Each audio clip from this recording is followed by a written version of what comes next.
আমি আরো একটা মানে ইংলিশের লাইন শেয়ার করব, pregnant pause.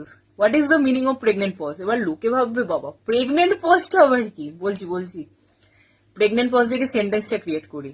There was a pregnant pause before announcing the winner's name. আবার বলছি, there was a pregnant pause before announcing the winner's name and after lots of consideration, judge announced the winner name on the stage. So what is the meaning of pregnant pause? Pregnant pause means কেউ যখন ইচ্ছাকৃত করে বা খুব intense মানে ভাবে, মানে পুরোটাই একটা মানে ক্রিয়েট করে রেখেছে একটা টেন্স টাইপের একটা সিচুয়েশন, তো এটাকে বলা হয় প্রেগনেন্ট পজ। প্রেগনেন্ট পজ মানে ওই প্রেগনেন্ট কিন্তু নয়, এটা হচ্ছে মানে ওই যে বললাম ইচ্ছাকৃত একটা টেন্স সিচুয়েশন ক্রিয়েট করা। আজকে আমি একটা ওয়েব সিরিজও এর ব্যবহার দেখলাম।